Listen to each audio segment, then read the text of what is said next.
Okay, so this is day 55 of my weight loss journey and my determination to take back my health that I had given up in favor of junk food, basically. I mean, no one ever thinks of it like that, but that's basically what we do. And I have had a little clarity, well, a lot of clarity since doing that, and realizing that this isn't a blame thing because I have the tendency to blame myself, and I'm not going to do that anymore. I'm not going to sit here and say, oh, what an idiot I was, even though sometimes I feel that way. It's, I mean, these junk food companies spend billions of dollars, I think. I'm quite sure they do, at least a billion, researching how to sell us these products and make us want to give up our health for it. One of the tools they use is putting sugar in everything that is addictive. And this isn't some crazy conspiracy theory. I mean, their only motivation is money, profit, because this junk food is not expensive to make. It's made with very cheap ingredients and they charge good money for it. So it's not like some insidious conspiracy like they're trying to kill certain populations. I mean, I just don't get into that. It's just about pure greed and money because using cheap ingredients and chemicals and high fructose corn syrup, whatever, is cheap. And they're in business to make money. And they have all these commercials where they show people having fun, you know, eating Little Debbie snacks or Hostess Twinkies or whatever. And they never show the truth. I mean, they need to show like somebody with an amputated toe, you know, eating a Little Debbie snack. They always show people that are young and healthy and vibrant, riding bikes, doing things. And yes, some people that are young and healthy and vibrant and active do eat Little Debbie snacks, but they probably don't eat a lot. And if they do, they end up like me. And actually, I was at one time healthy and young and vibrant. I wouldn't call myself an athlete, but I was pretty active as a teenager. I roller skated. I used to roller skate the mile to school, if that tells you anything. Even though I had a bus, I walked many times home from school because I couldn't quite get organized enough to leave early enough in the morning to walk and not take the bus. But I would walk home from school most of the time in good weather just to be active. I mean, our bodies want to move. But I don't want to get too much into my personal story, but I will say a little bit because many of us get overweight for different reasons. And I look back on it and I was not one of those fat kids and fat teenagers because my family of origin was very much into health food. And I think for me, they went overboard in that. So I kind of rebelled against that. It's like, oh, well, now I'm old enough to eat really good food. Because when you make it too attractive, the forbidden food, what are kids going to do when they can? They're going to rebel. I mean, I never tasted Kool-Aid until I was 16 and went to my friend's house for a sleepover and I saw commercials and I heard kids talk about it. I just wanted to try it just once. And my parents were like so adamant. Oh, it's poison. It's just chemicals. It's just dye. Um, my mom has a degree, a science degree, and so it's combination of biology and chemistry and pharmacology. She comes from another country, as I've said, and her goal was to be a research scientist. And she ended up working in a lab because of the pharmacology and the chemistry. And so she had that knowledge of how our bodies work, of how foods help us, um, and she put that to good use.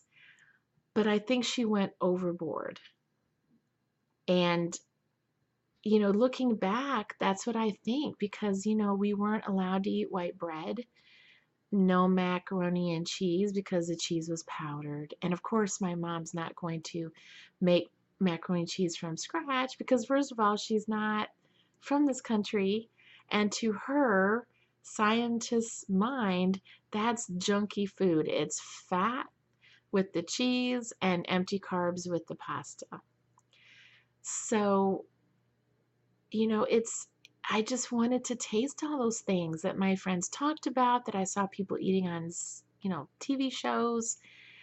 And I went overboard then in the opposite direction. I was just completely into junk food because I had eaten, and, I appreciate it now. I didn't as a kid. I will be completely honest. I thought my parents were unreasonable, mean, selfish, pig-headed, and stubborn because they never gave in. I mean, I remember seeing, I forgot the name of it, but that peanut butter and jelly mixed in the jar all together. And I wanted to try it so bad, and they just refused. They said, that's not natural. It's probably got chemicals in it.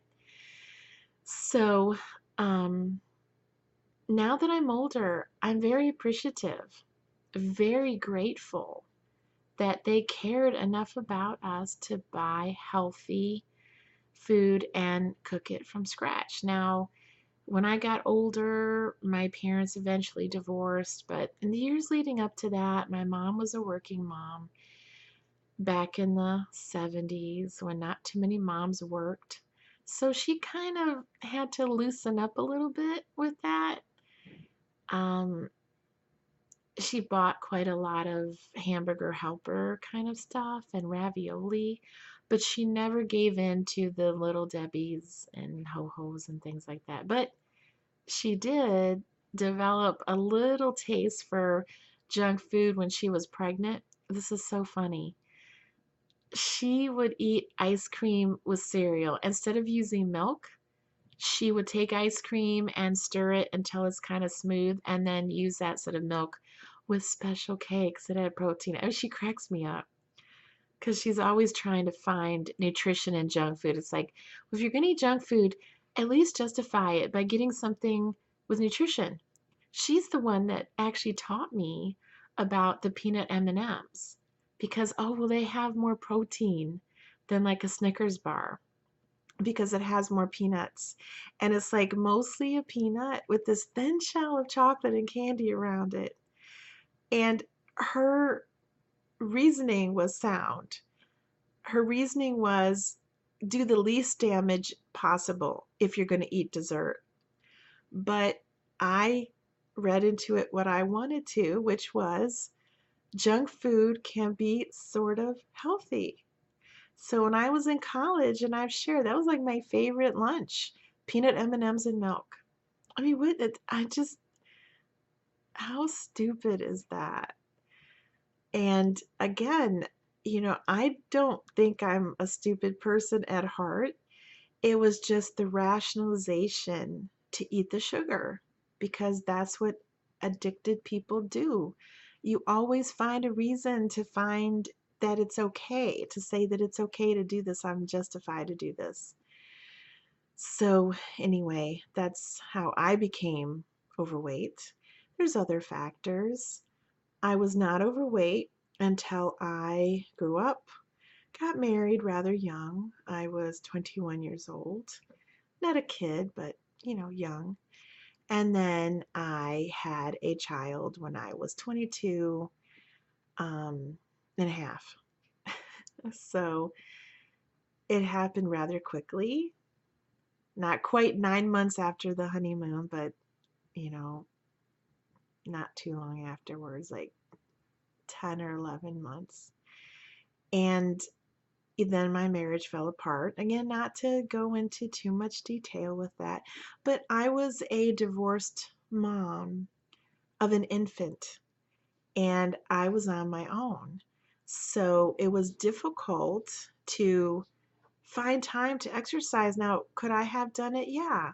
But back in the 80s, they didn't have jogging strollers that I could have afforded. I didn't get child support, unfortunately. There's a lot of deadbeat dads out there. There's a lot of wonderful dads who pay child support and love their children and visit them, are involved, but unfortunately, I got the deadbeat dad. So I couldn't afford things like the jogging stroller. And, going through a divorce when you're that young with an infant is pretty traumatic. So I was depressed and I really didn't exercise like I should. I ate pretty healthy when I was nursing. I started to put on weight when my daughter was about when she stopped nursing. And she was getting older and I was struggling, no child support.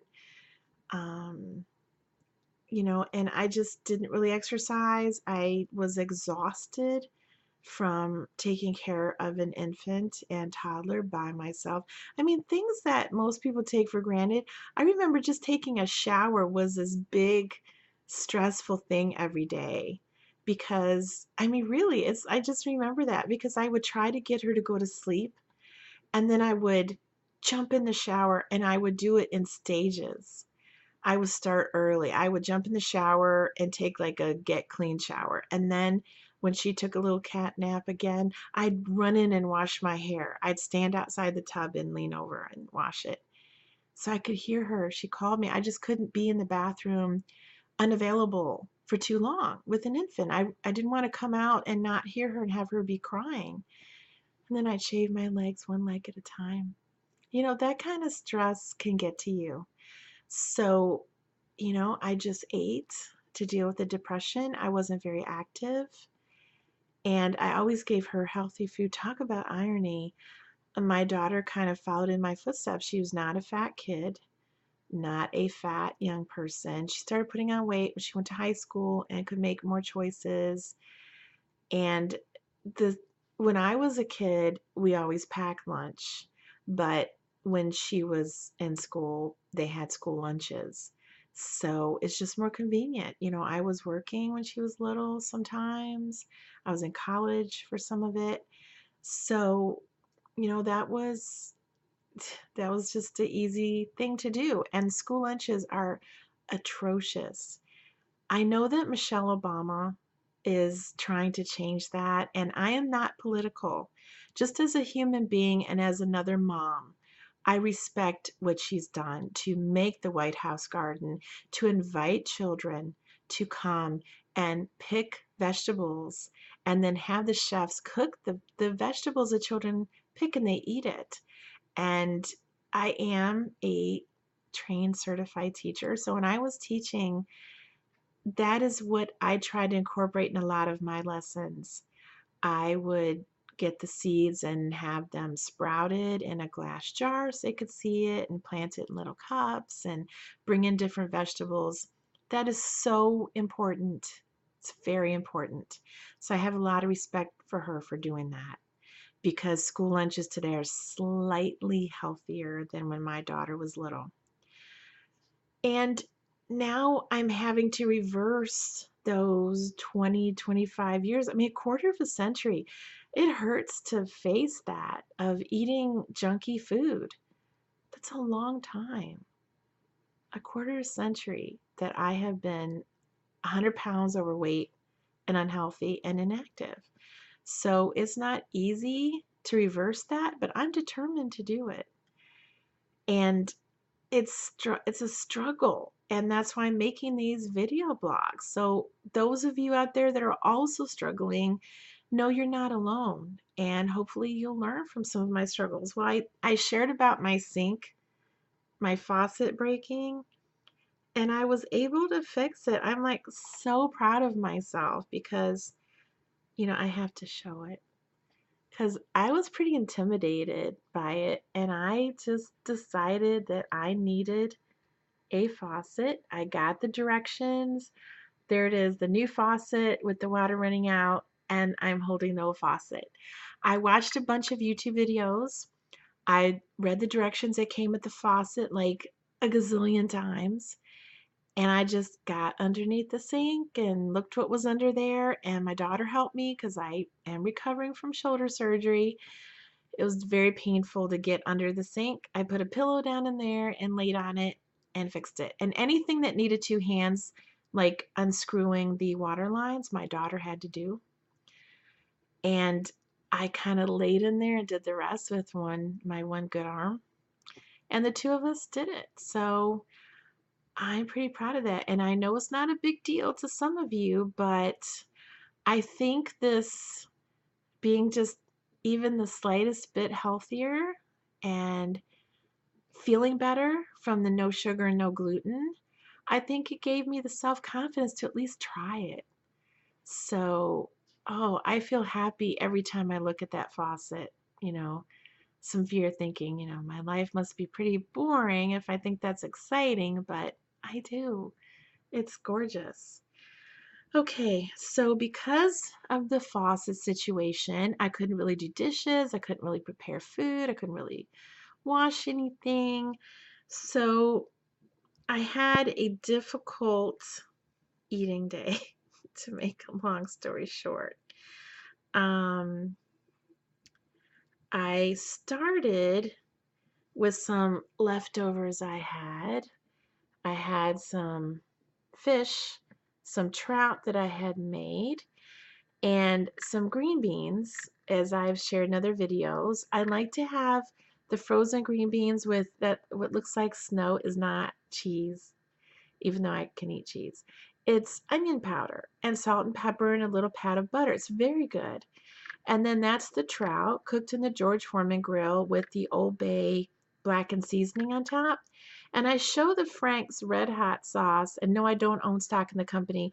I like that because if you look at the ingredients, it has no sugar or gluten. And it's very good. It makes the fish taste good because, I used to put breading on fish and now I don't because I think cutting carbs is what works for me. Even healthy carbs. The more carbs I eat, the less weight I lose. So I really try to watch the carbs. I ended up not eating that. I just ate half. I just wasn't that hungry. And I saved the other half for lunch. So that was my breakfast and lunch. And then for dinner, I had, and I'm sorry about this, but I was just really tired and exhausted.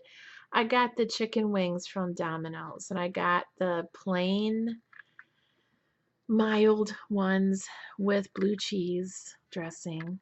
I didn't get the sweet sauces. They're delicious, but they have sugar in them. So I didn't get the sweet habanero or any of the other ones that they have. I just got the plain mild with buffalo sauce. And it was actually pretty good. It's kind of heavy, very fatty, and not to go into detail, but it did make me sick because I don't have a gallbladder anymore. So I don't have that reserve of digestive juices for digesting a heavy fatty meal.